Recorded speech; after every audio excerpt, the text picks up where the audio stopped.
மரணம் என்பது உண்மையிலே ஒரு சவாலாகத்தான் அல்லாஹ் தஆலா சொல்லி காட்டுகிறான். உண்மையிலே அன்புள்ள சகோதரர்களே, அல்லாஹ்வுடைய ஆற்றலை அல்லாஹ் 2 இடத்துல பல இடங்களை நிரூபிக்கிறான். அதில் மிக பிரதானமான 2 இடம் எது தெரியுமா? ஒன்று உயிர் கொடுத்தல். அல்லாஹ் தஆலா இந்த உலகத்தை நான் தான் இந்த உலகத்தை நிர்வகிக்கிறேன் என்று சொல்றதுக்குரிய மிக பிரதானமான 2 இடங்கள்.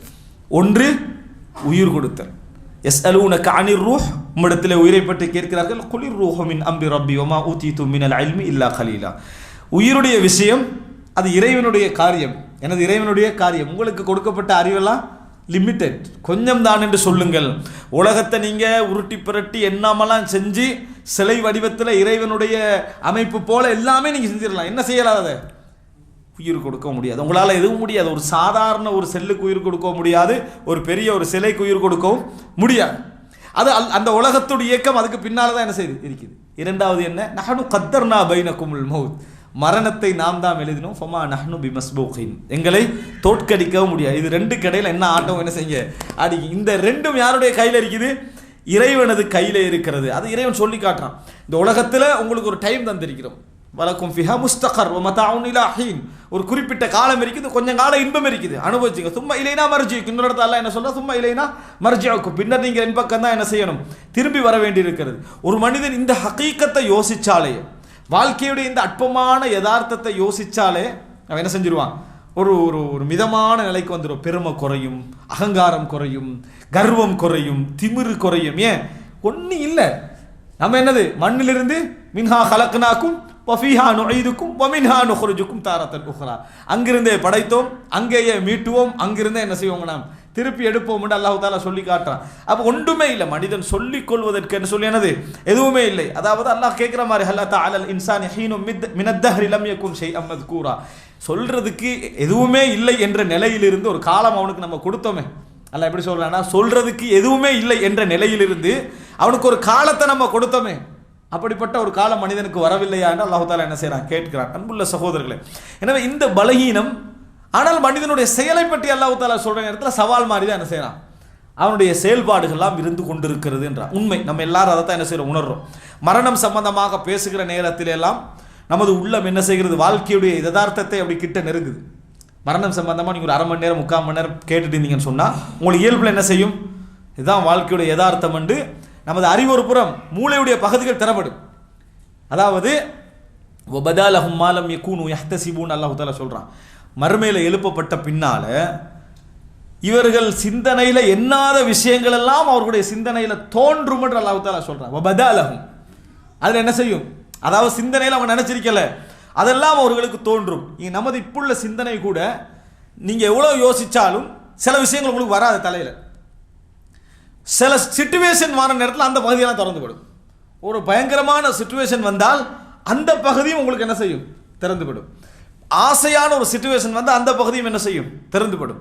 அப்போ அல்லாஹ் தஆலா என்ன சொல்லி வபதாலஹும் மாலம் யகூனு யஹ்தஸிபூன், மனிதர்கள் நினைக்காதவைகள் எல்லாம் அவர்களுடைய சிந்தனையில மறுமையில் என்ன செய்யும்? தோன்றும் என்று அல்லாஹ் தஆலா சொல்றார். அவ்வளவு ஒரு அதாவது இந்த மாதிரியான ஒரு சூழ்நிலை, அதாவது இந்த மரணம் என்கின்ற ஒரு சூழ்நிலை மனிதன் சவால் போன்று என்ன செய்கிறான்? இந்த உலகத்தில் அதை வாழ்ந்து கொண்டிருக்கிறான் என்பதுதான் அல்லாஹ் தஆலா இந்த மனிதனை பற்றி சொல்லக்கூடிய விஷயம். அன்புள்ள சகோதரர்கள், இன்னொரு பகுதியை பாருங்க.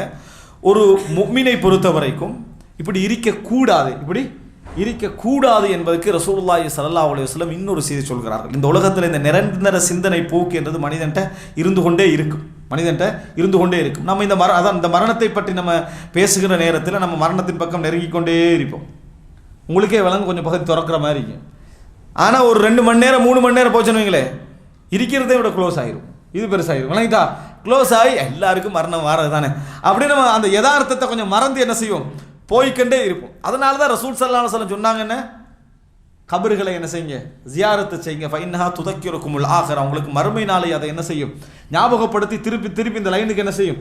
கொண்டு வந்து கொண்டே இருக்கும். வாழ்க்கையுடைய யதார்த்தத்தை உங்களுக்கு சொல்லிக்கொண்டே இருக்கும் அப்படின்னு சொல்லி ரசூல் ஸல்லல்லாஹு அலைஹி வஸல்லம் சொன்னார்கள்.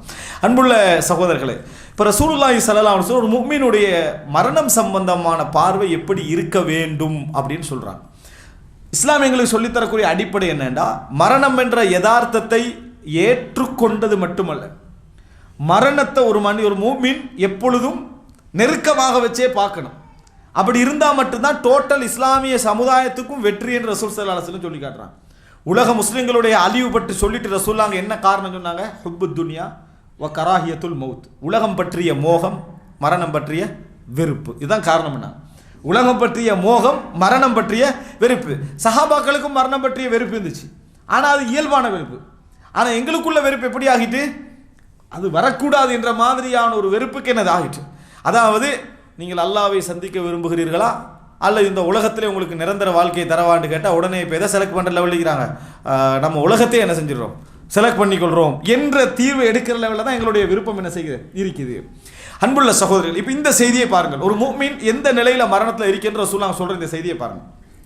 ஒரு ஜனாசா போகிறது, ரசூலுல்லாஹி ஸல்லல்லாஹு அலைஹி வஸல்லம் அவர்கள் அதை பார்த்துட்டு சொன்னாங்க, முஸ்தரிஹுன் அவ் முஸ்தராஹும் மின்ஹுன்னு சொன்னாங்க.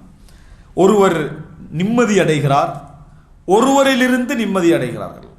ஒருவர் நிம்மதி அடைகிறார், ஒருவர் அல்லது ஒருவரிலிருந்து நிம்மதி அடைகிறார்கள் அப்படின்னு சொன்னாங்க. அப்போ சஹாபாக்கள் கேட்குறாங்க, வமல் முஸ்தரிஹு வல் முஸ்தராஹு மின்ஹு, அது என்ன அல்லாஹ்வின் தூதரை, நிம்மதி அடைகின்றவரும் ஒருவரிலிருந்து நிம்மதி அடைகிறான்னா என்ன அப்படின்னா, இந்த வார்த்தையை நல்லாக கேளுங்க.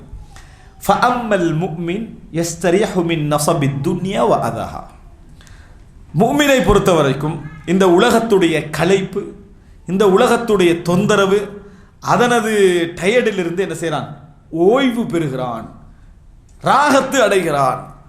அம்மல் முஸ்தராஹு மின்ஹு, ஒருவரிலிருந்து நிம்மதி அடைகிறார்கள் என்று சொன்னால் ஃபாஜிர், அது அம்மல் ஃபாஜிர் ஃபயஸ்தரிஹு மின்ஹு தவாபு வஷ்ஷஜரு வ கதீரும் மினன் நாஸ், மிருகங்கள், கால்நடைகள், அதிகமான மனிதர்கள் அவனிலிருந்து என்ன செய்கிறாங்க, நிம்மதி அடைகிறார்கள் அப்படின்னு ரசூல் ஸல்லல்லாஹு அலைஹி வஸல்லம் கெட்டவனை பற்றி சொன்னாங்க.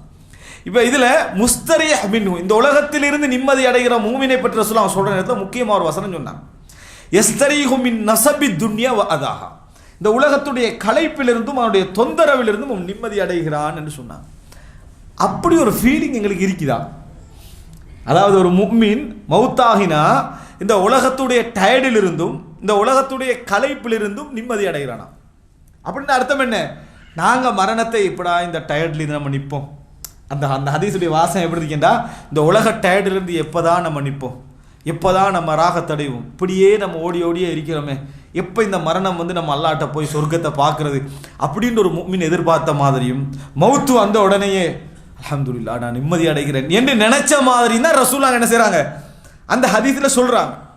ஆனால் எங்களது மனநிலைகளை ஒவ்வொருத்தரும் கேள்வி கேட்டுக்கணும்னா அப்படி இல்லை. நம்ம இந்த உலகத்திலிருந்து போகிறது தான் நம்மளுக்கு பெரிய டயர்டாக என்ன செய்யுது இருக்கு, இந்த உலகத்திலிருந்து போகிறது நமக்கு பெரிய டயர்டாகிரும், பெரிய தொந்தரவாக இருக்கும் போல தான் நமது உள்ளத்தில் என்ன செய்யுது இருக்குது. அப்படின்னா ஒரு முஃமின் இந்த உலக சுமையை எப்படி வச்சிருக்கணும்னு ரசூலுல்லாஹ் அங்கே சொல்கிறாங்க தெரியுமா? அந்த செய்தியில் 5 நேரம் தொழுது கொண்டு தௌபா செஞ்சுக்கிட்டு வாழ்ந்து கொண்டிருக்கக்கூடிய அந்த நேரத்தில் குடும்ப சுமைகளும் வாழ்க்கை கஷ்டங்களும் வாழ்க்கை போராட்டங்களும் நடந்து கொண்டிருக்கிற நேரத்தில் அவனோட சிந்தனையில் என்ன ஓடிக்கொண்டிருக்கும்டா, சரி நம்ம தொழ முடியலையே, 5 நேரம் தொழுகிற ஒரு சுண்ண தொழ முடியலையே, ஒரு குர்ஆன் ஓத முடியலை, இந்த டயர்டையே தொடர்ந்து இருந்துகிட்டு இருக்குதே, நம்ம அல்லாஹ்வை சந்திக்கிற நம்ம லட்சியம் வாழ்க்கைன்ற ஒரு கடமை அல்லாஹ் வச்சதுனால நம்ம இப்படி என்ன செய்ய வேண்டியிருக்குது, போக வேண்டியிருக்குது, நமது முழு ரிலாக்ஸும் இறைவனோடு சம்பந்தப்பட்டது தானே, என்றைக்கு இந்த வாழ்க்கையை விட்டு நம்ம நீங்கி இறைவனோடு என்ன செய்வோம், நெருங்குவோம் என்ற சிந்தனையிலேயே ஒரு முஃமின் இருந்தது மாதிரி தான் ரசூலுல்லாஹ் என்ன செய்கிறாங்க, அந்த இடத்துல சொல்லி காட்டுவதை நாம் என்ன செய்கிறோம், பார்க்கிறோம். ஆனால் இந்த சிந்தனை நம்ம அதிகமானவருக்கு இல்லை என்பதுதான் உண்மை. இந்த அதாவது இஸ்திராஹா மின துன்யா, இஸ்திராஹான்னு என்ன, நம்ம ராகத்தடைகிற இடம்ன்ற ரசூலுல்லாஹ் மௌத்தை என்ன செய்கிறாங்க, சொல்லி காட்டுகிறாங்க.